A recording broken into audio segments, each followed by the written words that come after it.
Good evening. Good evening, Mr. Mayor. Good evening, and welcome to the Tuesday, April 14th, 2009 meeting of the Glendale City Council. Mr. City Clerk, could you call the roll? Council members Najarian. Here. Quintero. Here. Weaver. Here. Yusefian. Here. Mayor Draymond. Here. And tonight's flag salute is led by Councilmember Najarian. Thank you. Against the flag, and repeat after me. I pledge Allegiance to the flag of the United States of America and to the republic for which it stands, one nation under God, indivisible, with liberty and justice for all. Please remain standing for this evening's invocation. It is delivered by Chaplain Al Garcilaso, Glendale Advanced Medical Center. Let us pray. Creator and sustainer of all that is or will ever be, accept our thanks for this day and all its blessings. We ask that you will guide this City Council meeting as well as the City Council members and staff. Grant that each of us may feel our responsibility to our community and strive to be a positive force. May our actions and decisions reflect your love and goodness. Amen. Amen.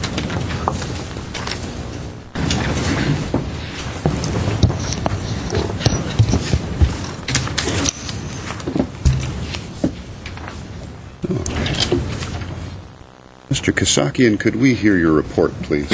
The agenda for the April 14, 2009 regular meeting of the Glendale City Council was posted on Thursday, April 9, 2009 on the bulletin board outside City Hall. Thank you very much. And our first item? Under 3, which is presentation and appointments at 3A, is the agenda preview for the meetings of April 21, 2009. Okay, thank you very much. With that, let's go to Bob McFall, our Assistant City Manager.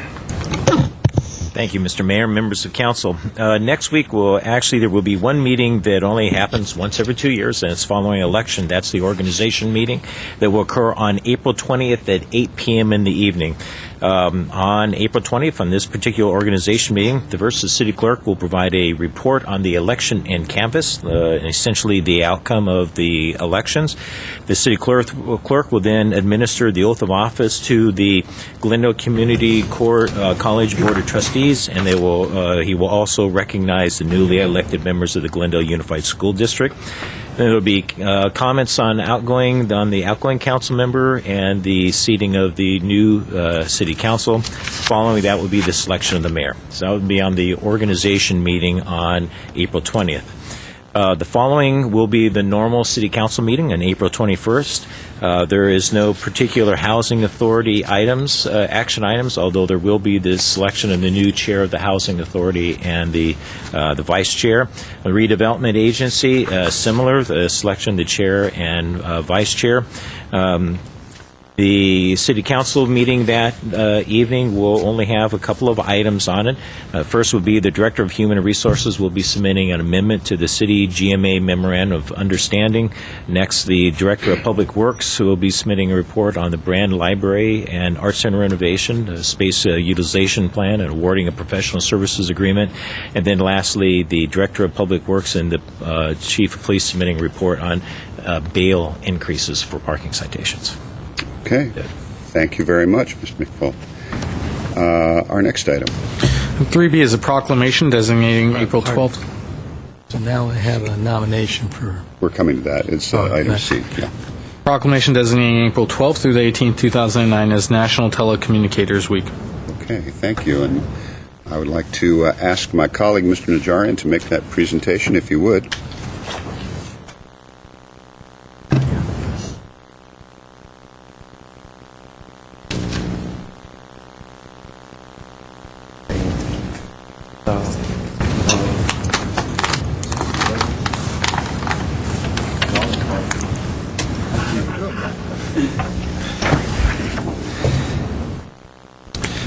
Mr. Mayor, I'm proud to present your proclamation.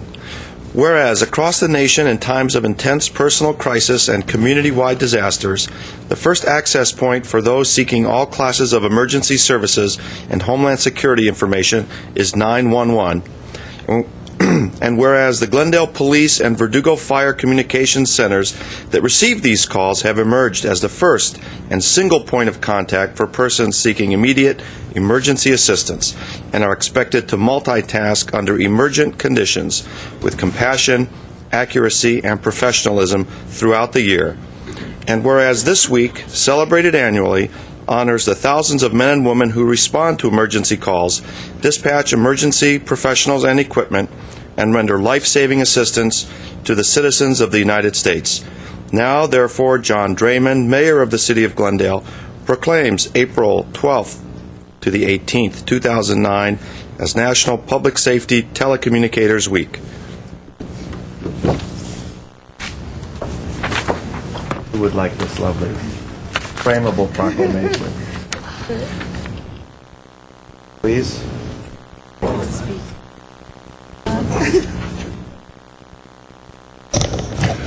Mr. Mayor and members of the City Council, it's my honor to be here tonight along with representatives from our outstanding communication team. Would you like to tell the public who you are? I'm Chief Randy Adams. And I've got to tell you, once a year we pause to celebrate a team that really deserves an awful lot of thanks, because they really are our lifelines out there day in and day out to the community. And they do an amazing job of staying calm, both when they have citizens that are calling in that are facing some of the worst times of their life and could be panicked and distressed, could be in medical emergencies, a variety of things, and they maintain that calm. They also maintain that calm when they have officer-involved shootings, as we had earlier this year, and make sure that the proper resources are directed, that they control that situation. And I'm very proud to say that some of our team is being recognized for the heroic actions that they did earlier in the year, later in this week. We only have a week each year to recognize them, but they deserve recognition throughout the year for the fine work that they do. And what I would like to do is introduce the fine members of our team that are here tonight that represent the other members of the outstanding team, and then I'd like to turn it over to Don Wise and let him introduce the fine members of his team. First of all, that the young lady that accepted the award, one of our communications supervisors, Mary Cole. Next to her, one of our fine communication operators, Jennifer Fullerton. And next to her, our male representative from our comm center, our communications operator, Greg Corrigan. So I appreciate the fine work that they do, and on behalf of the many members of our staff that are here tonight, we're just very pleased and honored to be able to honor them during this special week. Don?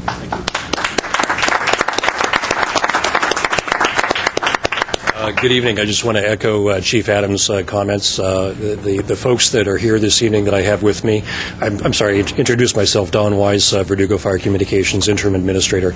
I have with me tonight Lena Savainea, originally from Hawaii and now locally here.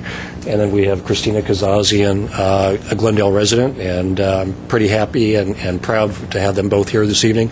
Lena's been with us for 3 years, and Christina just passed probation and been here a full year, and so I think we're going to keep her. And I'm also proud of her because one of our newest agencies that Verdugo just took on was the 12th City of Montebello on April 26th, and we're very happy about that. And I'm proud of Christina in the fact that she delivered a baby over the phone about a week or so after we took on the City of Montebello, and made them quite excited and quite proud of the fact that they made an excellent decision in coming on board with Verdugo. So, and there's just as large of a dedicated team back at the center right now and watching this broadcast, and I'm very happy to have those folks with us. They've been here for quite a long time looking after the community and the residents and providing excellent dispatch services for fire and paramedics for those 12 agencies. So, thank you. Thank you. We thank you very much for your effort. Thank you so much, and thanks for joining us this evening. All right. Mr. City Clerk, our next item at 3C. At 3C is appointment of Mr. John Aspet Tutulian to the Building and Fire Board of Appeals. Nomination was made by Councilmember Quintero. I have nominated John Tutulian for Building and Fire Board of Appeals. He's got a bachelor's degree as well as an MBA, currently the Vice President of Silva Star Construction Management Company. He is member of the U.S. Green Building Council, as well as the Urban Land Institute, the CBI. He's got 6 years of experience interacting with cities in Southern California. They range from Glendale to Los Angeles, Pasadena, Palmdale, Lancaster, Apple Valley, Riverside, and on and on. So I think he's more than qualified for the post. Second. You have a motion and a second. Is there any discussion?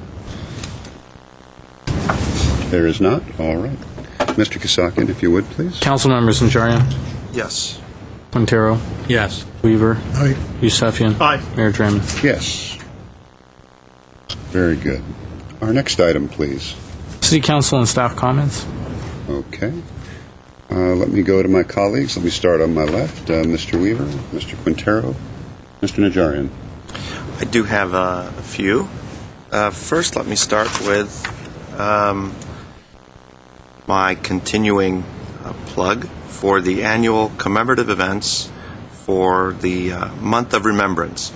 And I am going to invite in just a few minutes Mr. Razmik Grigorian up to talk about what's happening at Brand Park Library. But I'd like to remind everyone that aside from those events at Brand Park Library, we have a blood drive scheduled for Sunday, April 19th, at St. Mary's Armenian Church from 10 a.m. to 6 p.m. No appointment is necessary. You may just walk in or drop in, as the case may be, and donate blood for the Red Cross. And then we have our annual event, Friday, April 24th, at the Alex Theater. Tickets are free. They're available at the Alex Box office. And there's free parking at the Orange Street Garage for this event. The event starts at 7 p.m. Doors, however, will open at 6:15. We are going to have the keynote speaker, Mark Arax, formerly with the LA Times. And we're going to have performances by Gor Mkhitaryan, Abstract 3, and the Glendale High School Choir. That is a free event, and we encourage everyone to get their tickets early. It was a sellout for the past 3 or 4 years, and we also expect the same this year. So that's Friday, April 24th at 7 p.m. at the Alex Theater. Now I'd like to ask Mr. Razmik Grigorian to come up and tell us about what's happening at the Brand Park Library this week. Good evening, Mr. Mayor and honorable council members and city staff. As introduced, my name is Razmik Grigorian, and I'm the chair of the subcommittee who organized this great events at the Brand Library and Galleries. Before getting briefly on the next couple of events that we have, I have to report to you gentlemen that the opening day was an absolute success. With the most conservative estimates, more than 800 people showed at the opening, many famous art critics in the Southland, and many members of the community from inside and from outside Glendale. And we really brought Glendale on the map of the art scene in Southern California. We have had a lot of incredibly good news and media coverage. Some newspapers are still coming in. We have a couple of newspapers coming in this week. So it is a major success. And the average estimate was between 1,000 to 1,200 people showing up on the opening day. And since then, people have been coming in. So I encourage all the members of the audience here and the public who have not seen this incredible exhibition to please come to the Brand Library Galleries at the Brand Park at the end of Grandview Avenue and enjoy this incredible show. With continuing this events, the series of events, tomorrow night between 7 and 9 p.m., that's tomorrow, Wednesday, April 15th, between 7 and 9 p.m. at the same place, Brand Library and Art Galleries, we have organized a poetry and music night. We are going to have 4 major, well-known poets to recite their poems regarding inhumanities and atrocities and, hope and humanity. And also we have a music performance by an incredibly good ensemble. It's a ensemble called Ensemble Green, and they are going to perform Olivier Messiaen's Quartet for the End of Time. It's an incredible piece written in a concentration camp, and it's just an amazing piece, and I invite the public to be there. So tomorrow night, on Wednesday, April 15th, we will have this poetry and music performance. And then on Saturday, we have the Day of Art and Thought.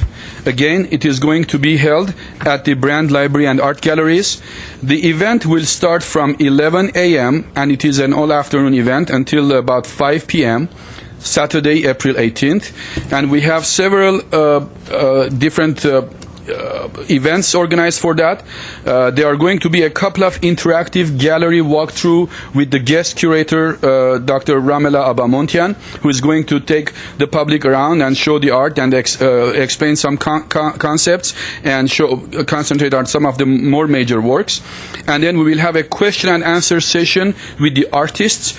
7 of the artists, actually 6, I believe, artists have agreed to be there so that the public and the general audience will ask questions about their work, and they will have some kind of an interactive question and answer session. Then we will have in the afternoon, 2 o'clock, we will have a multidisciplinary panel discussion, which will be moderated by still Dr. Ramela Abamontian, and 3 professors from 3 major institutions in Southern California, from from UCLA, from Pierce College, and from Glendale Community College, Professor Angelo Allen, Professor Levon Marashlian, and Professor Paul von Bloom will discuss, issues of arts and genocide and Holocaust and atrocities. Then from 3 to 4 p.m. we will have another interactive gallery walkthrough, and from 4 to 5 p.m. we will have another major institution, USC, represented by Mr. Vache Mankarian, who will have a discussion about the effects of genocide on the arts and the survivors. And he is going to have a lecture and a piano performance by Mr. Mankarian. So on Saturday, April 18th, again, from 11 a.m. to 5 p.m., we have an incredible series of events organized for Brand Library and Art Galleries, and I invite the public to be there, and I will invite all you gentlemen to be there, and I'm sure you will see how hard we have worked and how effective this series are going to be in the future of Glendale. Thank you, Mr. That concludes my report, and I'll be happy to answer any questions. If not, I'll be off. Okay. Could you stick around for council and staff comments, because as a representative of the Arts and Culture Commission, I wanted to mention something to you. And Sure. That's the next thing on the agenda anyway. If that's the next thing, I would be happy to stay. Our subcommittee is having a meeting downstairs, but I'll be happy to stay around. And Terrific. Good Sure. timing. Okay, great. Okay, Thank you. All right. Thank you, Mr. Mayor. Unfortunately, our community has lost several outstanding members this past week. I would like to mention one of them and request that we adjourn the City Council meeting, the memory of Judge Charles Stoll. Judge Charles Stoll, if anyone has not had the opportunity to be at the Superior Court right across the street, was the presiding judge for many years. He served 20 years on the bench, and he was practicing law for more than 30 years. Judge Stoll passed away last week. He was appointed to the court by Governor George Deukmejian in 1989, and as I said, he was quite a colorful character and a leading jurist in the Glendale Judicial District.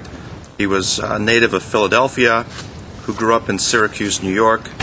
He graduated from Syracuse University, was a U.S. Air Force captain. He was attending and graduated from USC Law School and began the practice of law in 1959.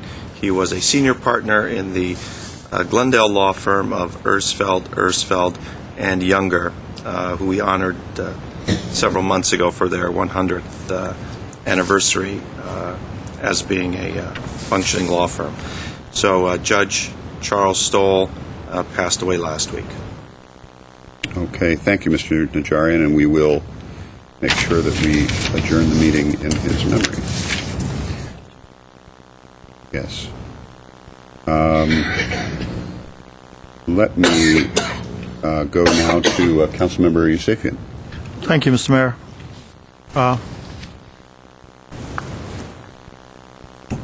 As you know, there was an election held last Tuesday, and yours truly didn't make it. But don't feel bad for me, because I think that people have spoken, and I strongly believe that people choose who their governance board is going to be. Nevertheless, I just want to let you know I have been one of the lucky ones, because I had an opportunity to serve on this council for 8 years and be a part of 4 different councils. The 2 that are not on this dais was Gus Gomez and Rafi Manoukian. So I would like to kind of go through a very short synopsis and just mention a few items that I was a part of the 4 councils that achieved over the past 8 years. I think, as I was asked by News Press, what is it that you would like to be remembered the most that you achieved in the last 8 years? I tell you, in my opinion, the thing that you can never take away, no earthquake can tear it down, is the 730 acres of open space that this council and the previous councils were able to either purchase or get them to donate. That included Oakmont 5, Polson Track, Murchison, Trammell, Flint Canyon, and 173 acres that Greg donated to the city. The other crowning achievement was the Charter Amendment 21, which I proposed to this council and my colleagues graciously accepted, put it on the ballot 2 years ago, which was passed, which made sure that all the open spaces that are zoned SR cannot be sold by this city council or any other city council unless it goes in front of voters and the voters vote to sell those open space, hence guaranteeing that open spaces that were purchased or donated will remain open spaces. There were many things that we did in the last 8 years. As some people during the election said, well, what has this council done for the last 8 years? What have you guys done? Let me name a few. We built a new peaker unit, over $40 million, 50 megawatts. We put in a gas insulators that was $10 million. We remediated Chromium 6. We built 10 parks and renovated many others. Between open space and the parks, we spent $104 million trying to catch up to some of the deficits that was left over for us to catch up. We built a new police station for $57 million, including land. We built 424 affordable housing units, which I must say is more than all of our neighbors combined, with the exception of the city of Los Angeles. I want to leave the behemoth out of this. There were large projects. One of them was Americana, Embassy Suite, Disney Twin Towers, twin offices, DreamWorks new addition, and the new office building on Good, just to name a few.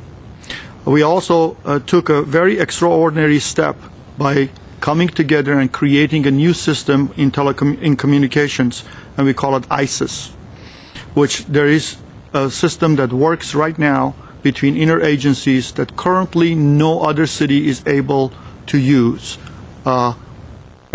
They're able to use, but they haven't come up with something similar to ours. We also removed 19 billboards on San Fernando Road, and we landscaped it finally this year. We passed San Fernando corridor zoning, downtown specific plan.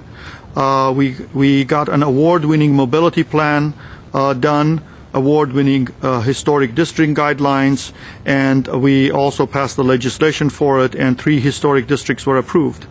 We also passed the anti-smoking ordinance, and I like to think that one thing that I brought to this city was the Unity Fest.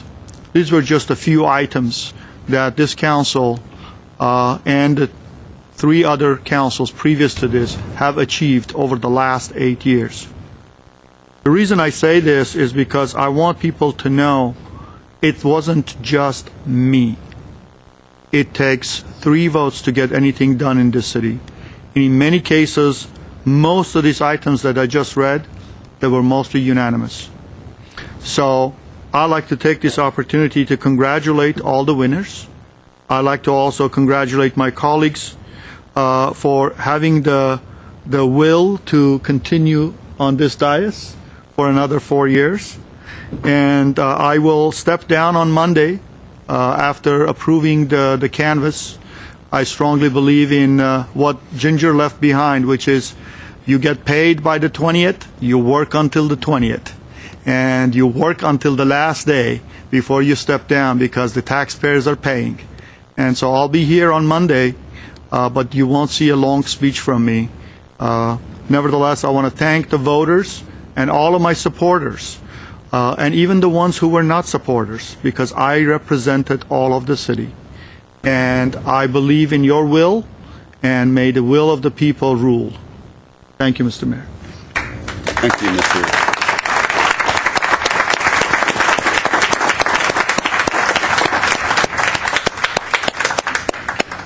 Thank you, Mr. Yousefian, and I would also like to take, as part of my council comments, opportunity to thank you again, as I did earlier today with regard to your term as chair of the Housing Authority.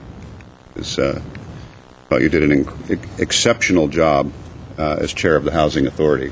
Thank you. Making that authority and that position uniquely motivated, and I truly appreciate that.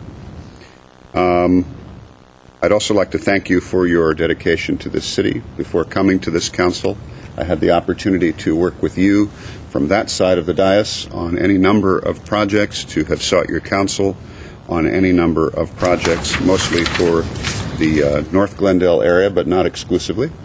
And I appreciate the time that you spent with me. I appreciate the time you spent with me to help prepare me for a council run. It was not a successful run in 2005. Nonetheless, it helped to give me the basis to learn how to have a successful run, which I was able to do subsequent to that. I appreciate your work ethic tremendously. You prepare. You have come to sort of set the benchmark for reaching out, doing the research, reading the materials, and coming in prepared. And I also appreciate that. And although no one will ever be confused that you and I always agreed on every issue, that isn't the point. I found you to be someone, and find you to be someone, who is dedicated to the process of sitting up here, debating, working through the issues, and coming up with good policy. And what sometimes seemed like messy or unwieldy discussion and debate, as we all speak up here when we are voting on something, that's the nature of democracy. It is sometimes messy and unwieldy.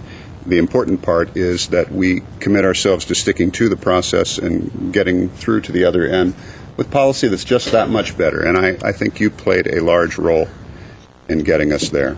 So I thank you for that. I thank you for your dedication to this city, and we will miss you. So, I have a couple other council comments. One is, I just want to remind everybody about Saturday's, boy, is this not a segue, Saturday's Seroptimist event, Bras for a Cause, coming up Saturday at the Oakmont Country Club. A very unique event and a very worthwhile event, and I hope you will all attend. Also, and this is why I wanted to ask our Commissioner Gregorian to stay, there has been some concern about some vandalism at the gas station, the restored gas station at Adams Square Park, and one of the concerns is that there's a desire to use it for more events, for at least art displays and so on, and the fact that it is not being utilized for those purposes gives the impression that it might be just abandoned.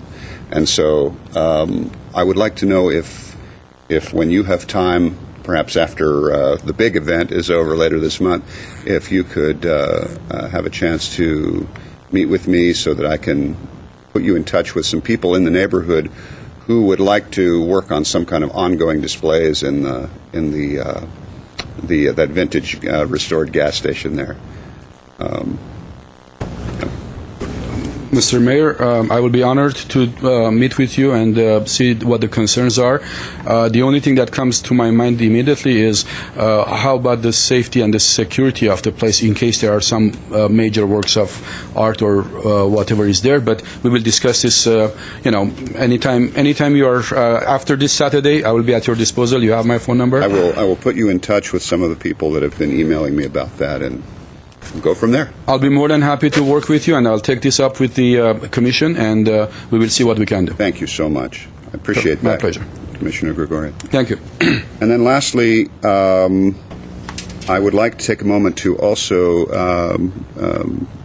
adjourn tonight's meeting in memory of Ronald Leroy Barnes, whose son Rick Barnes is a well-known member of our community and participates in so many, and he happens to be here tonight. Those of you that are here know that, but those of you looking in don't know that. So I'll mention it. And Mr. Barnes is involved in so many different aspects of community service in our city and gives so much of his time and energies to make Glendale a better city. And it's a difficult, that kind of loss is very difficult. And so I would also like to ask my colleagues to join me in also adjourning tonight's meeting in memory of Ronald Leroy Barnes. And the only other thing is that this is my last meeting, as this brings me to the end of my term as mayor, technically speaking. And so I will enjoy my last evening this evening as your mayor. But I also wanted to thank you for the opportunity to serve, and to thank my colleagues for the Glendale News Press portrayed it when I was elected as me sitting in a little red wagon with the four of you pushing me over the edge of a cliff. Down in the valley below were little things like recession, I remember that. and all of those wonderful things we've had to work with. But I do appreciate your participation in helping to make my term as mayor a successful one, and I also appreciate the public's time and indulgence. And I will hopefully get a chance to say a few words at our next meeting as I depart. Okay. Are there any other staff comments? Just a comment. The plant did not die. The plant did not die, and it actually bloomed several times in the last term. Go figure. But I have to ask the city clerk is this the same plant? I was about to ask the question. It is several times. This is like a goldfish, that you just don't tell the kids when. It is the same plant. You can see that there's Scotch tape on the side of the pot. We retained everything. There was one small red hubcap that fell off the wagon, but let it be shown that under the city clerk department's watch, things both inanimate and living flourish. Okay. I'm glad to hear that. And as to the fact that one of its hubcaps fell off, well, that's just like me. I think one of mine fell off a little while ago, too. Still on the table. But I'm still rolling along. Okay. Thank you. Are there any other staff comments? Mr. City Manager. Well, last, Mr. Mayor, as you move into the business part of your agenda, we would request that item 5C on your consent calendar, that's the Greenwich Road repair, and item 8A, the proposed extension of the contract with Harris Computer Systems, both be taken off calendar. Did I misquote? 8B. Pardon me, 8B. Is it 8B? No, 8A. Oh, is 8A. taken off the agenda. 8A. You want Harris? Harris Computer Systems, 8A. Yeah. All right. 5C and 8A be taken off calendar. All right. Thank you very much, Mr. City Manager. Okay. All right. Mr. City Clerk, let us move on to the next item. Was there any? Oh, there is a correction. I'm sorry. Is it 8B? I'm telling you, gentlemen, we've had all week to rehearse this, and Well, pardon me, Mr. Mayor. My mistake. I somehow got my wires crossed, not electrical wires, just my personal wires. Not 8A, I'm told 8B, which is the Glorietta substation, be taken off calendar. Okay. All righty. Along with 5C. No objection. Is there any objection to that from my colleagues? No. Okay. Very good. All right. Mr. Kasakian. With that, the next item is consent items. The following are routine and may be acted upon by one motion. Any member of council or the audience requesting separate consideration may do so by making such request before a motion is proposed. All right. I have no cards to pull any of the items. Last time, go ahead. Move consent. Second. Okay. All right. Just for clarity, though, we are moving 5A, A, B, and D. Okay. If there's no other discussion, Mr. Kasakian, if you'd call the roll. Council members Najarian? Yes. Quintero? Yes. Weaver? Aye. Yusefian? Aye. Mayor Draymond. Yes. All right. Our next item, please. Next item would be oral communication. All right. Oral communications at this point in the schedule is for those individuals who are voluntarily limit their time to 3 minutes for the purpose of making an announcement. And our first speaker is Colin Bogart. Welcome back. Thank you. Mayor Draymond, council members, good evening. My name is Colin Bogart. I work with the LA County Bicycle Coalition, working with the City of Glendale on the Place Grant Initiative project to develop the Safe and Healthy Streets Plan. This is my first time officially back since my presentation to you back in December. And although I'd like to do another presentation for you sometime in the near future to update you on my activities, I'm here tonight to tell you about an event that we have planned for this Saturday, yet another event for this Saturday. It is the Glendale History Ride. We're going to be riding bikes to numerous historic landmarks in the city of Glendale. We're going to be starting and ending at the Glendale Transportation Center, the historic train station. We'll be meeting at 9:30 a.m. The ride is free. Helmets are required. If people want more detailed information, they can go to our website, www.la-bike.org/Glendale, or they can call me at 818-334-9731. I expect this to be a really fun ride. Actually, we're gonna start at the train station. We're gonna be going to the Central Air Terminal, Brand Park, the Alex Theater. So we're going to get around town. As I said, it is a free ride, and if there's any questions or anything that you would like to know, I'd be happy to answer them. Okay, well, the phone number again is 818-334-9731, and they can visit the website at www.la-bike.org/Glendale. Great. Yes, and the public is invited to attend. It's a free event. And those bicycles will be available for those that don't. I'll be impressed if anybody could ride one of those bicycles. Well, it would be historic if anyone on this dais tried it, I'll tell you that. And I'd also like to thank the Glendale Historical Society and Scott Lowe. They're going to be on hand to talk to us about each location that we visit and give us the history of each location when we arrive. And is that Scott Lowe of TropicoStation.com? It is indeed. It is indeed. Okay, very good. Thank you very much, Mr. Bogart. Thank you. All right. Our next speaker is Leon Mayer. Good evening, Mayor Draymond, members of the council and staff. My name is Leon Mayer, and I'm here on behalf of the Friends of the Glendale Library and also on behalf of the library itself. Now, on April 16th, that's this Thursday, we will have Cloris Leachman, Academy Award and Emmy Award winning actress, who was the Grand Marshal of the Rose Bowl Parade and was also with Dancing with the Stars, a contestant at the age of 82. That's not bad. And she will be talking about her autobiography, Cloris. The doors will open at 6:30. We expect a big crowd. She'll be there to talk to you and sign the book and answer questions you might have, and it should be a great, entertaining evening. Again, come early. The doors open at 6:30. Now, on the 18th, we're having an event at the library called Working Words.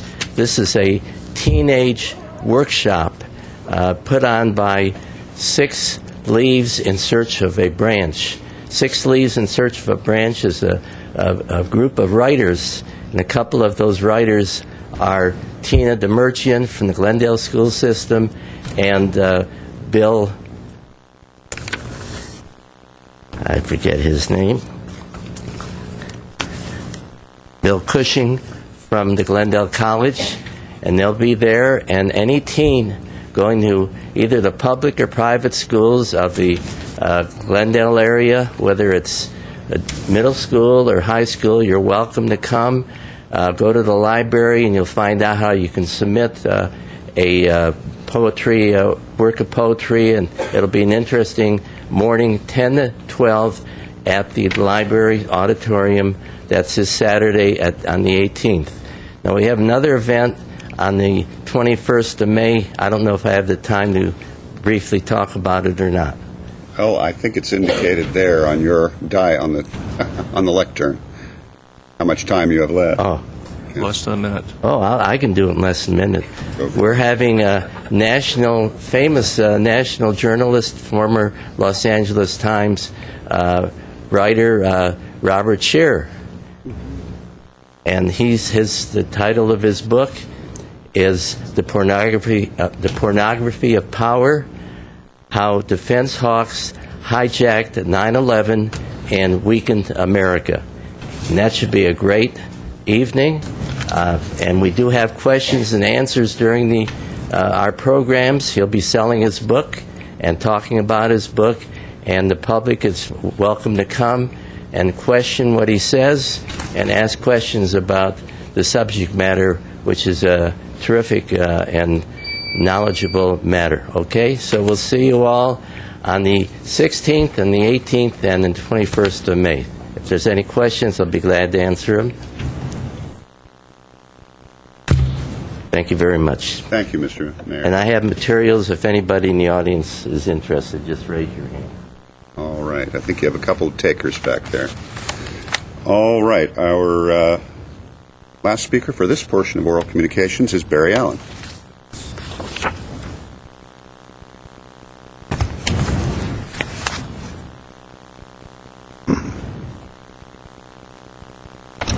Thank you, Mr. Mayor, Council, of course, staff, and the public. I'm Barry Allen. A couple of announcements that I think many people are aware, but I want to share it with others, is that this Friday at our networking and business breakfast at Foxy's from 7 to 9, we're going to be talking about Public Records Act and the attack being made on it. And we're having one of the experts who has been very successful in litigating Public Records Act join us to give a training in that. On tomorrow morning and tomorrow evening, we have our weekly conference call, and we'll as well be talking about the attack on the transparency within the Public Records Act and what is required and how to do it and how to be successful at it. And that call is, again, repeated at 7 in the evening. The first call is at 11 in the morning. And if you don't have that call-in number, you can certainly go to our website and get that information, and or call the, is it showing? Is it visible, readable, legible? Good, okay. And by the way, I also understand that the Luna Playhouse on this coming Saturday is going to have a play called, I think, something, The Voyage of present Council Member Yusefian, taking along with him Council Member Weaver as they travel through Europe in the quest for business opportunities for Glendale. That's at the Luna Playhouse. I believe it's at 9 o'clock on Saturday evening, and it's only $15. A bargain at that. And so I certainly wanted to share that with all of you. Thank you. I'm Barry Allen. All right. Thank you, Mr. Allen. Okay.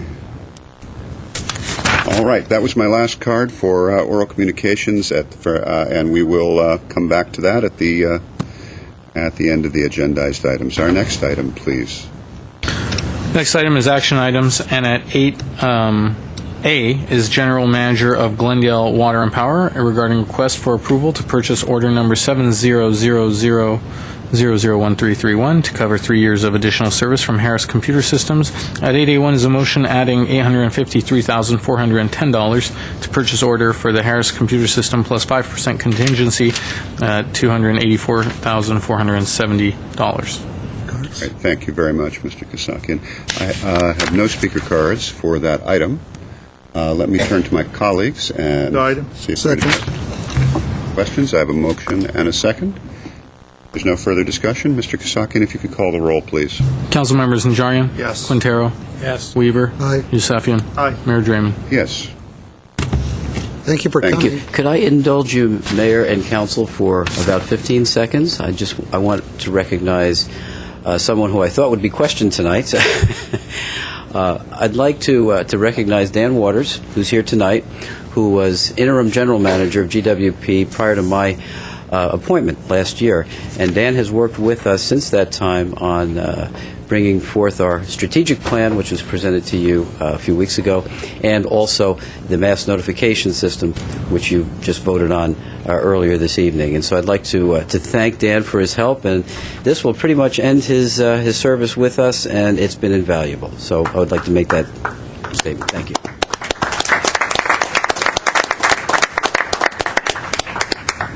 Thank you, Mr. Waters.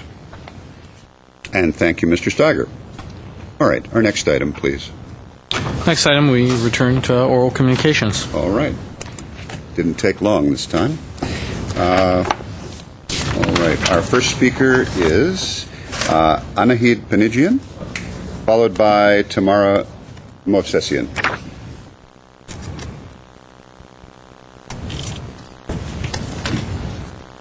Good evening, Honorable Mayor, Council of City members, staff. My name is Anahid Pinigian. I am having a problem with my landlord about my parking space. Our space is next to the laundry room, and the exhaust from the vent blows directly on the tires of our car. Our car repairman has told us that the piston on our car are repeatedly damaged from the heat of this exhaust. For that reason, our previous landlord permitted to park some distances from the wall. But the new tenant in the adjoining space, since his tenancy, created problem harassing us, verbal insult, hateful expression, knocking our door, intimidating us, false accusation. He had a very mean attitude toward us for parking problem.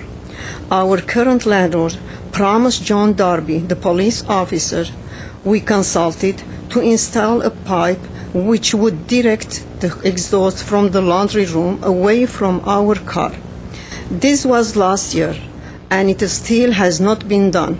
Recently, I met with John Darby. He asked, "How is everything?" I said, "The same, not been solved. There is no pipe been installed." He added, "Your landlord promised me verbally, and she doesn't like you. She wants to get you to move out." I was surprised for this answer. I had several problems before, and she never solved any until I went to the city authority after consulting the city representative and got the help problem solved. That's why I am here today. This problem ongoing and hasn't been solved. Thank you for listening my problem. Okay, thank you.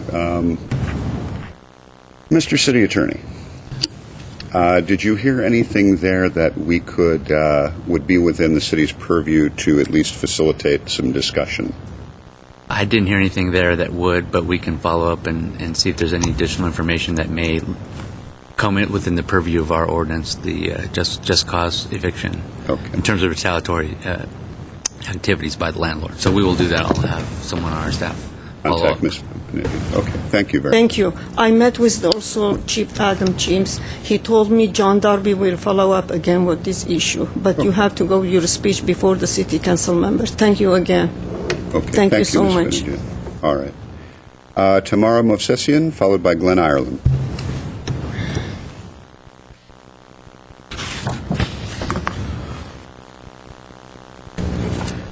Ես կխնդրեի, եթե կարելի է Արտաշես դուք ես թարգ բարեք այսօր։ She's made a specific request to me to translate, but I don't think that's in our city policy that the council adopted. It isn't.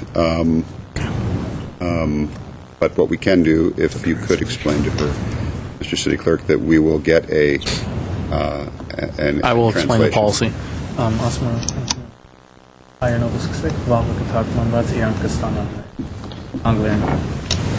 Ես կուզեի այսօր, որ ինքը լսեր ավերիչ, հասկանար։ She's asking that there was a translator so you could understand today what she's saying. But Իրա գործ դա, ավելի վատ իրա հավար։ Ես այսօր ուզում եմ ասել, չէ շատ վատ եմ զգում, բայց եկել եմ, որովհետև գերադասում եմ մարդ, որ կանգնած մեռնի, քանց պարկած ապրի, առաջինը։ Երկրորդը, ուզում եմ ասել, որ Մr. Դրայման, դուք լավ հասկանաք, որ դուք կորցնում եք մի հատ մեծ սյունակետ, երբ որ Բոբ Յուսեփյանը դուրս է գալիս կազմից։ Կարող է հիմա չեք գիտակցում, բայց կարծում եմ դուք այնքան խելք կունենաք, որ ամենաշատը մի տարի հետո դա շատ լավ կհասկանաք, որովհետև ձեր կազմում շատ քիչ պրոֆեսիոնալ մարդիկ կան, շատ ու շատ քիչ, դա ձեր դժբախտությունն է, հավատացեք ինձ, կարող է այսօր չհավատաք, բայց հետո կհամոզվեք, որ ես ճիշտ եմ, որովհետև ձեր բաժինների աշխատողները չեն աշխատում, նրանք ձրիակերներ են, հավատացեք ինձ, ձեր նեբերվուդ սերվիսի Սեմ Էնջելը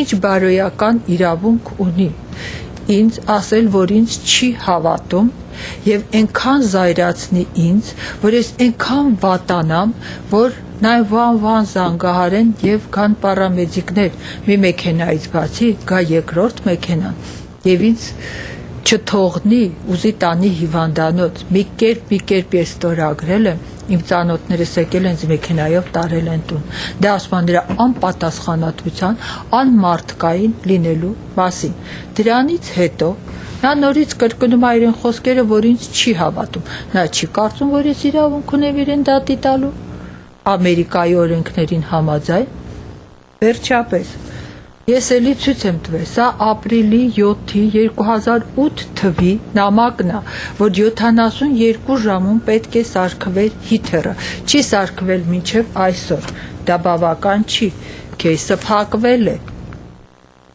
դեկտեմբերի 30-ով, իմ տանտերս դեկտեմբերի 30-ով իմ տան վարձը բարձրացրել է, այս բոլորի մասին դուք տեղյակ եք, քաջ ծանոթ, բայց ոչինչ չեք ձեռնարկում, մինչև այսօր, չնայած նրան, որ Արա Նաջարյանը զանգահարել էր և ոնց որ լոյեր բացատրել էր իմ տանտիրուհուն, որ 2 օրվա գումարը չեն վերցնում ավել, դա աբսուրդ է, միևնույն է, նա չի հասկանում, նա հոգեկան հիվանդ է հավանաբար։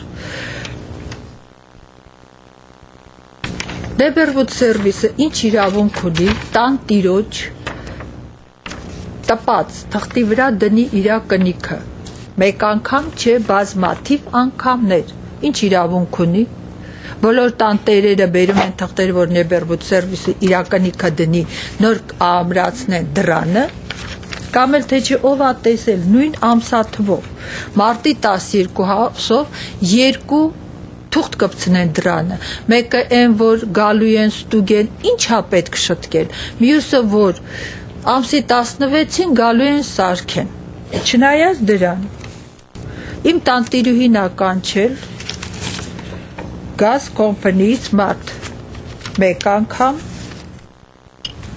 2 անգամ, և 3 անգամ, հա, էստեղ ա 3-ն էլ, 1, 2 և 3 երորդ անգամ գազ կոմպանիից եկել են մարտի 26-ին մարտի 26-ից հետո ոչ մի աշխատանք չի տարվել իմ ապարտմենտում։ Ամսի 16-ին գրել էր, որ պետք է գան նորից ստուգելու։ Ես բժշկի ապոյնտմենտ ունեցի Էլիսեմը, աղբոկ, աղաղակ սարքեց նեբերվուդ սերվիսում, ինչ բարոյական իրավունք ունի այդ մարդը, ով է այդ մարդը, մի հատ պարզեք, քանի գլխանի է, քանի գլուխ ունի իր ուսերի վրա, ինչ շատ հետաքրքիր է, որ Ամերիկայի պես երկրում նա գնում է հակառակ։ Հետո իհարկե դա շտկվեց, ես ինքս զանգահարեցի, խնդրեցի թարգմանիչ գազ կոմպանիում, փոխեցին օրը, գալու են ամսի 17-ին ստուգելու, ինչն են ստուգելու, խնդրում եմ դուքից բացատրեք, միստր Դրայման, ինչն են ստուգելու, եթե ոչինչ արված չի, ուզում են համոզեն, որ գրվի, որ ամեն ինչ օքեյ է, որ քեյսը փակեն, խնդրում եմ ինձ պատասխանեք։ Ms. Movsesian, unfortunately, I can't answer your question, but I take it from your tone and the recognition that you're using my name that I've done something wrong. However, I will get you a response as soon as I can get a translation. And Councilmember Najarian reminds me that... Բայց մի տարիա պատասխան ես չեմ ստանում։ 1 year I question, you no answer me. Why? Why? I'm sorry that I don't know what you're talking about at the moment. However, we will get a translation, and I will know what you were talking about, and then I'll be able to answer your question. I'm reminded by my colleague... Mrs. Movsesian, you're going to have to stop. Thank you. I am reminded by my colleague that we had asked for a translation for, I guess, Ms. Movsesian's last visit, but in the intervening time, you've had your hands filled with just one or two little items, Mr. Kosaki. We'll get both tomorrow. So when you have a chance, that would be wonderful, and I thank you so much for that. Glenn Ireland, followed by Michelle Cole.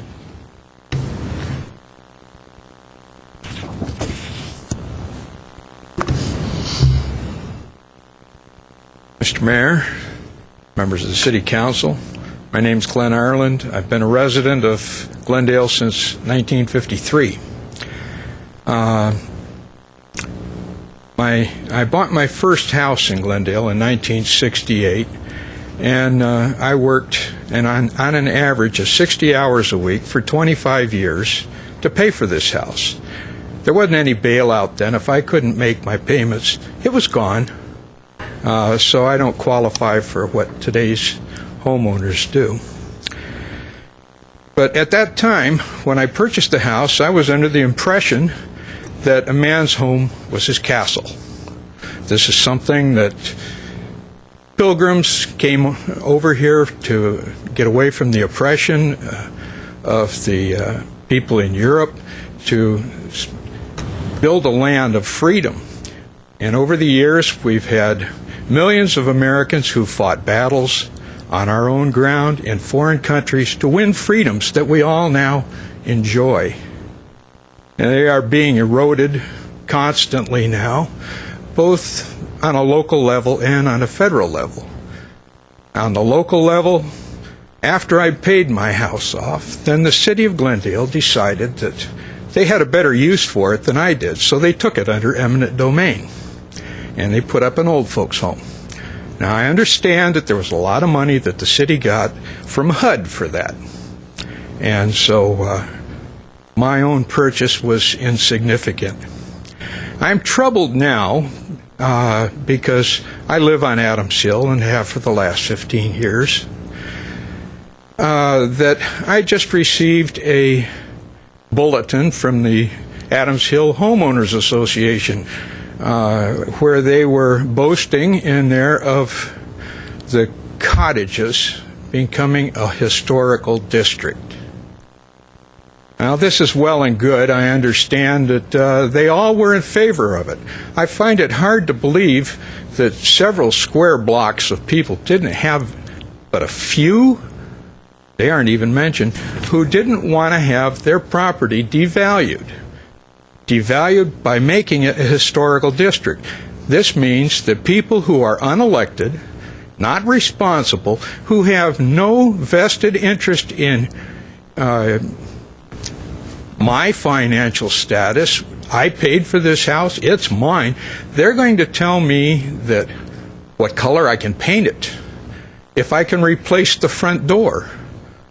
I've got a door that was put on in 1936. It could stand to be replaced. But am I to be responsible to someone else who has nothing else better to do than meddle in my financial affairs? Tell me what I can do and I can't do. I understand that President Obama has his stimulus package, and if I were to go out and modify my house so that it was more energy efficient, I would be a recipient of money back. Of course, the federal government doesn't have any money of its own. All it has is what's confiscated from the working people. Now, during the past month or so, I met one of the members of the city council who was looking to be reelected, and I queried him about this. How can this be? And he said, well, all we hear from is the people who are in favor of districting for historical value. We don't hear from other people. Well, possibly it's the people who are earning the money to pay the taxes and buy the houses don't have the time to come down here on a Tuesday night. I've been busy for the last 4 years on Tuesday nights, and I'm busy tonight. I have another thing to attend when I get done here. But my main concern is that none of the houses on Adams Hill, some are very nice, were designed by Frank Lloyd Wright. George Washington never slept in a single one of them. But not all old houses are historic. Like everything that was made before such and such a year is not an antique. They made junk in those days. Our neighborhood is a working class neighborhood, and I think that as there is a mechanism already in effect, if you want to have your house historic, then you can apply for it, and if qualified, it will be granted. Thank you. Okay, thank you, Mr. Iron. All right. Oh, okay, thank you. Michelle Cole, followed by Debbie Summers.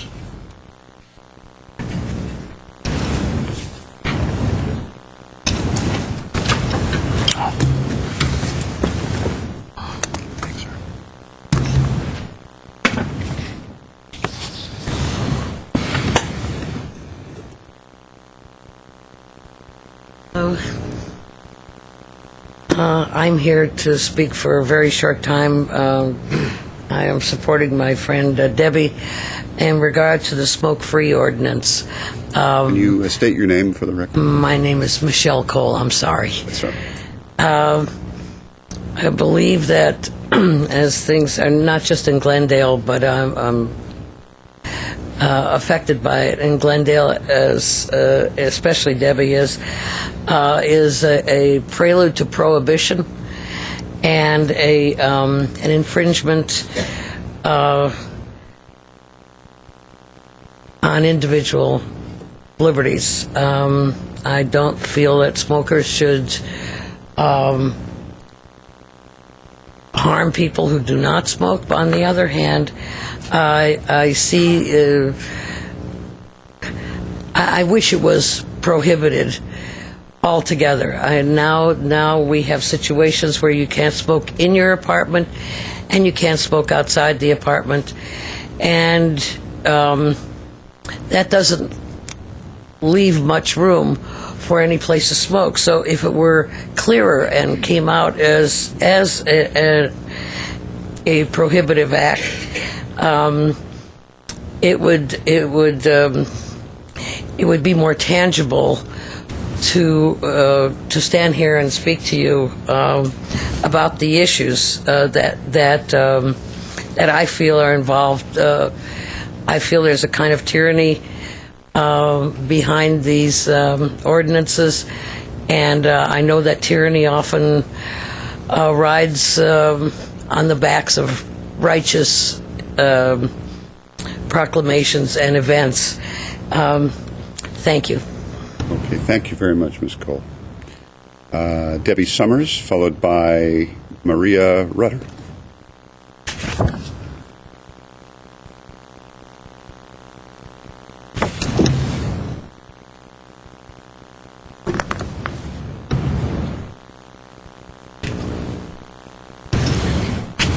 Hi, my name is Debbie Summers. Thanks, Michelle. I'm also here about Glendale's ordinance for smoke-free areas. I know this isn't a popular subject, but I smoke.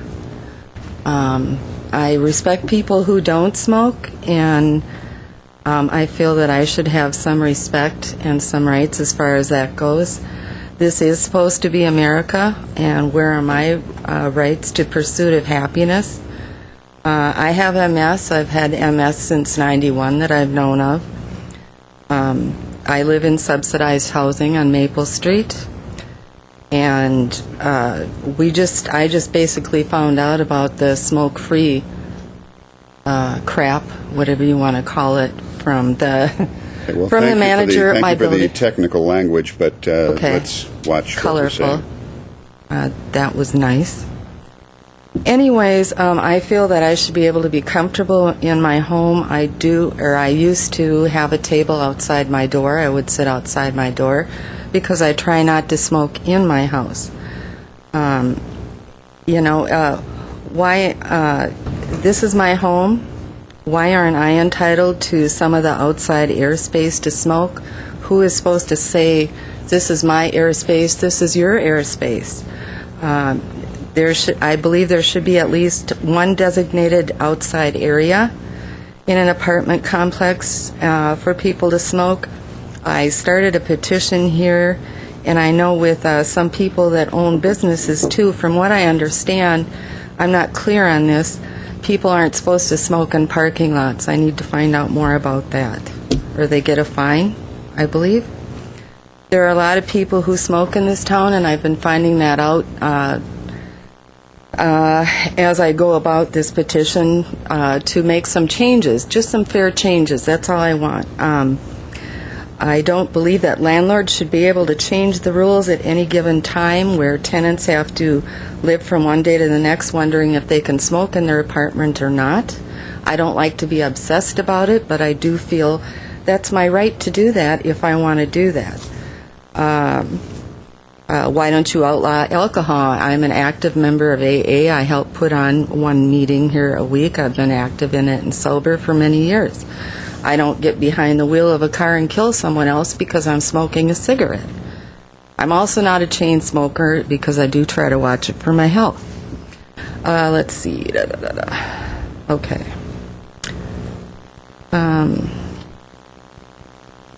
I guess basically I pretty much said everything I wanted to say, and I'm sorry if I did use the wrong kind of language. I didn't think I'd be standing up here and talking on a podium. And anyways, I apologize if I wasn't correct.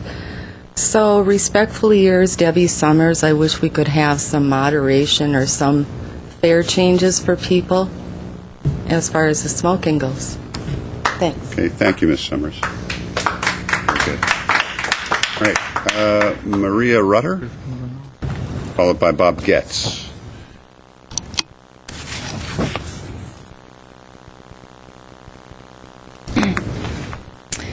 Hello, my name is Maria Rutter, and I'm here to speak about the City of Glendale smoking ordinance as well.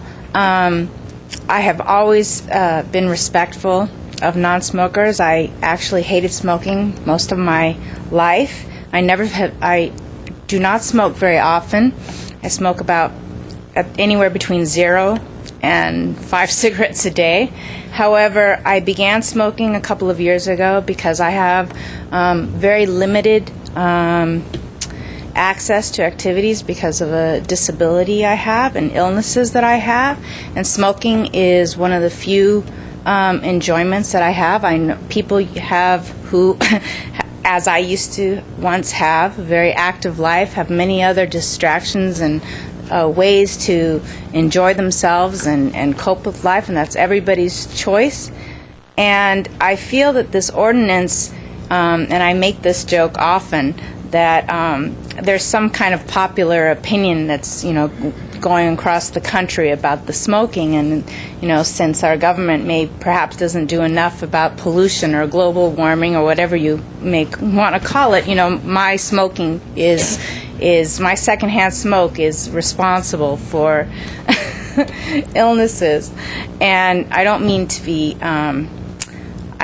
disrespectful or sarcastic. That's my way of trying to make light of something that seems very unreasonable.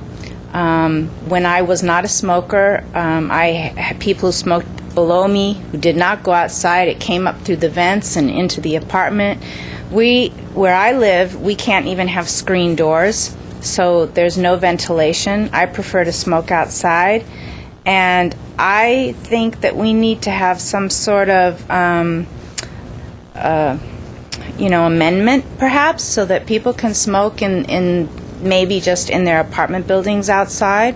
I have an area of, 20 feet by 40 feet on a balcony where nobody passes, but I'm not allowed to smoke there now. And there are many smokers in this town. I lived here for 15 years when I didn't smoke, and there were smokers all around me. I respected their rights. So I just wanted to call that to the council's attention, and perhaps someone can give me some information.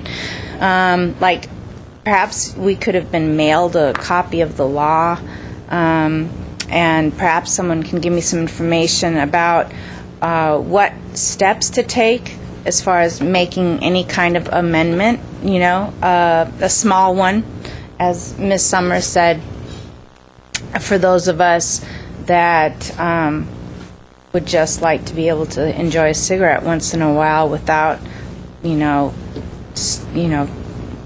just to be able to enjoy the airspace as well.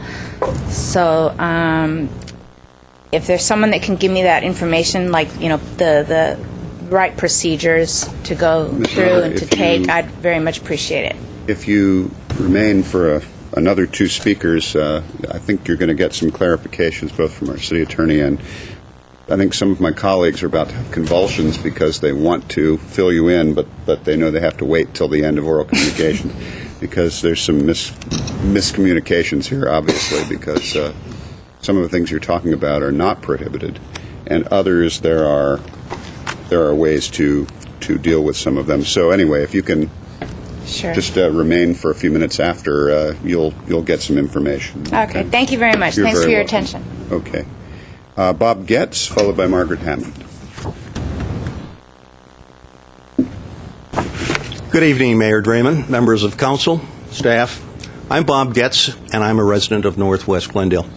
Before getting to my formal prepared comments, I would like to say to Councilman Yusefian, thank you very, very much for your 8 years of service with this council. To council members Najarian and Quintero, my congratulations to both of you for your apparent victory last Tuesday evening. Tonight I'm here on behalf of Glendale Beautiful, which earlier today hosted its 42nd annual Awards Day luncheon. At this event, Glendale Beautiful presented its Community Beautification Award to 6 attractive and well-maintained business and public properties in the city. In presenting these annual awards, our organization has an opportunity to thank the owners of these properties for their exceptional work in helping to keep Glendale looking beautiful. As chairman of this event, I want to thank you, Mayor Draymond, for joining us today and conveying the city's appreciation to these exemplary property owners for maintaining beautiful properties. That is the inside two-page section of our program today. Those are this year's award winners, and they are added to the Glendale Beautiful Gallery of Excellence. Today's award-winning properties, as you see on the photograph, include the Americana at Brand for its interesting architectural design, gorgeous landscaping, spectacular water features, and tasteful works of art. Holy Family Catholic Church was recognized for its impressive front facade and entrance, an eye-catching bell tower, and many beautiful Spanish architectural details. Montrose Travel received an award today for its truly different and carefully sculpted landscaping feature at the far end of its parking lot on Honolulu. Here's a business that took a parking lot and really made it into something to see. The Pink Apartments on North Columbus Avenue was recognized for its attractive Spanish design, colorful exterior, and heavily landscaped and shaded lot, providing privacy for the tenants and a lovely streetscape for neighboring properties. The Woodlands Cafe on Canada Boulevard is a converted service station that has a creatively landscaped exterior and a clean, attractive appearance. It is a prime example of how a small business can be maintained so it's compatible with the surrounding single-family neighborhood. A special award was presented today to Glendale Parks and Recreation for the new Cerritos Park at South Brand and San Fernando Road. This spacious and well-equipped public park provides some much-needed open space in this part of South Glendale. We salute this year's award recipients and thank them for maintaining such outstanding properties. Thank you again, Mayor, for helping us to recognize these exemplary property owners.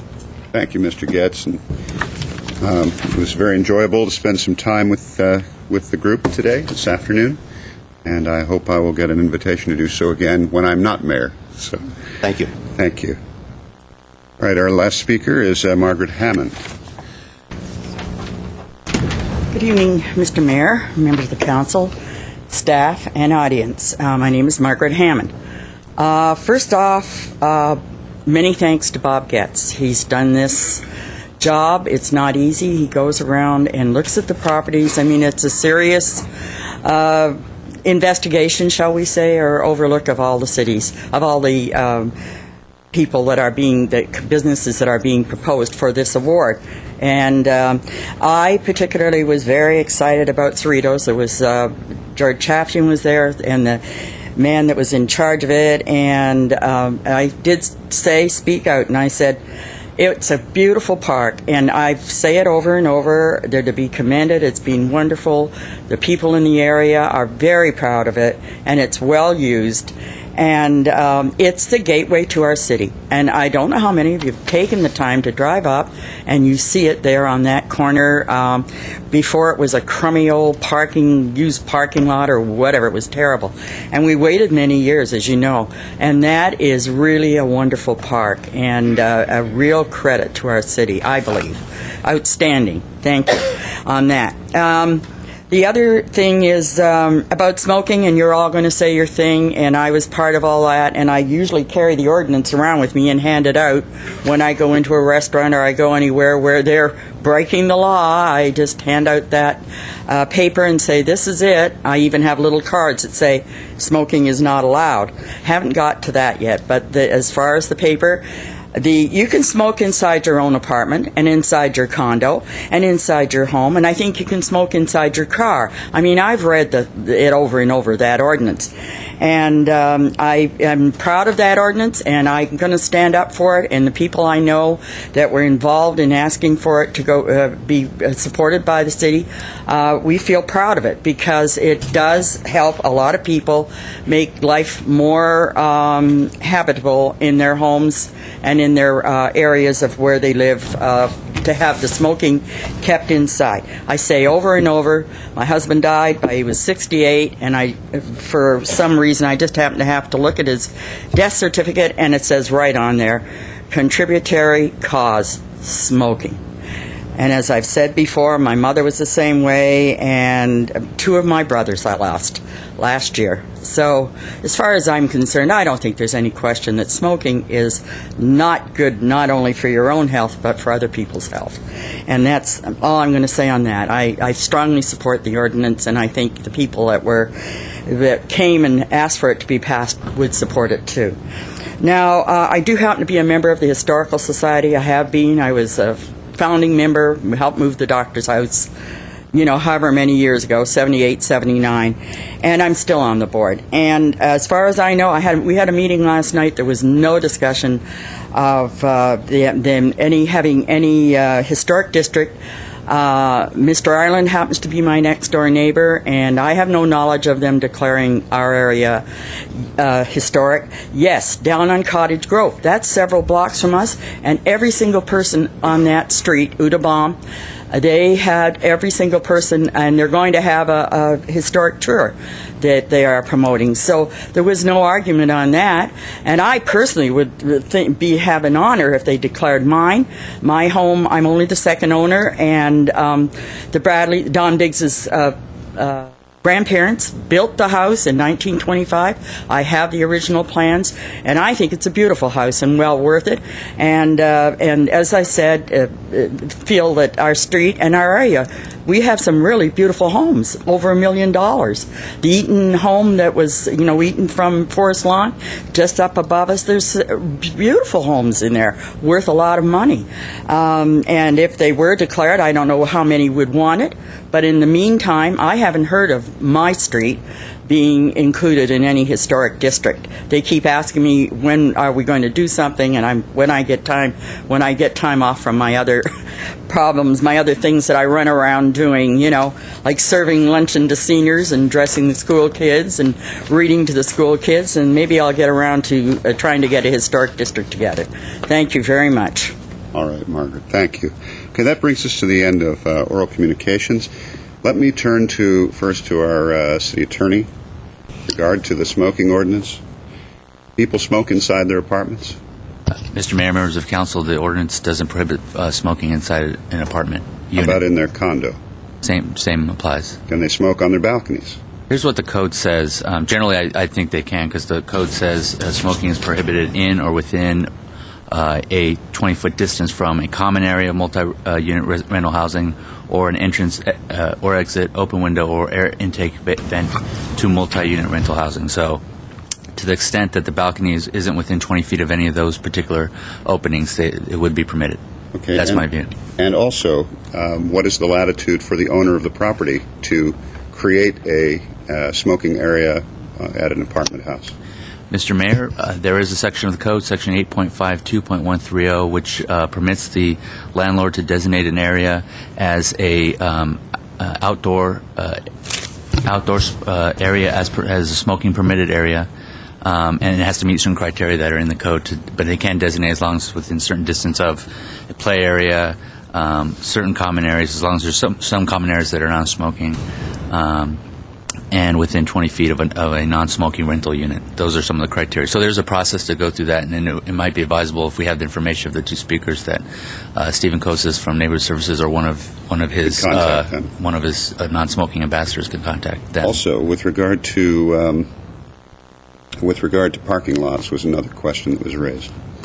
Public parking lots? Well, they didn't specify, but they said parking lots. Yeah, so it would be prohibited in public parking lots, and any parking lot that's, for example, open to the public would also be prohibited as well. Okay. Let me turn to my colleagues and see if they have any comments. Mr. Quintero. I wanted to start by saying that not only would I go for Margaret's house being considered historic, but Margaret herself. And we could make it a dual historic designation, Margaret. As for the speaker, no, I believe that, as Margaret mentioned, the residents in that Cottage Grove street district actually did decide themselves. And I believe you would be able to paint your house any color that you wanted to paint the house. And in terms of properties being devalued, I think it's the exact opposite. I think if you look at, well, you're shaking your head, but you present me statistics that show otherwise, I'll be happy to take a look at it. But my feelings on the matter are every district that I've ever read about that was declared historic, in fact, property values have gone up. So I'm prepared to listen or to read your prevailing statistics, but I just can't imagine that's the case. Very happy that we did this historic districting that we passed the ordinance, and I think over time a number of neighborhoods will go ahead and choose to be included. But once again, if the neighbors don't want to be included, then the majority will prevail and there won't be a historic district. I think it's very democratic the way it's been set up. All right. Anybody else? Mr. Najarian? Mr. Yusefian? Mr. Mayor, I would ask the gentleman to take the opportunity to talk to Hassan Agani. Maybe he can have an opportunity to give you a website or that you can access the historic districting guidelines. As you read the guidelines, you will find out that you are able to change your door.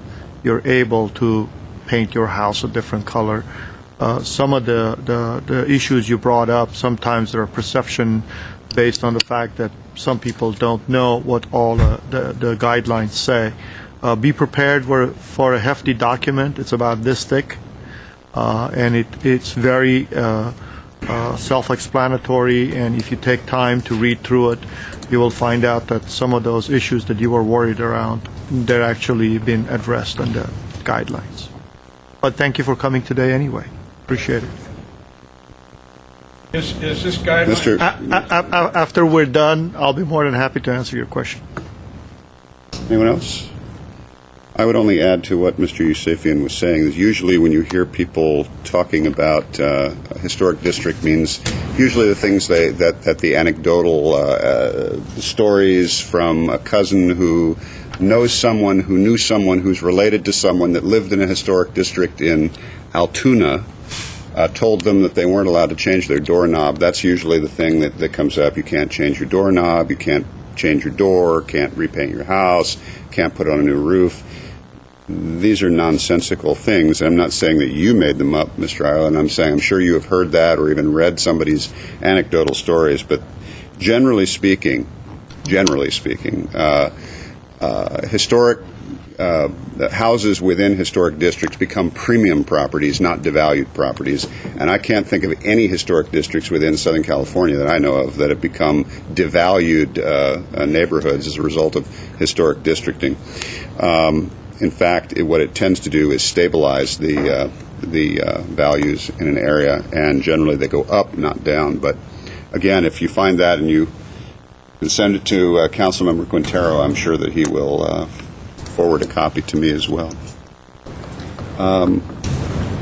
If there are no other comments related to oral communications, Mr. Kasakian, are we at new business? Yes. Okay, we have a motion. I move that the council... That's 5C1. That was taken off. I think that falls under the Rosanna-Dana rule. That's, never mind. All right. Mr. Kasakian, I think that is our last item. Will we adjourn in the memory of? Adjourn in the memory of Judge Charles Stoll and Ronald Leroy Brown. Barnes. We're adjourned. Thank you.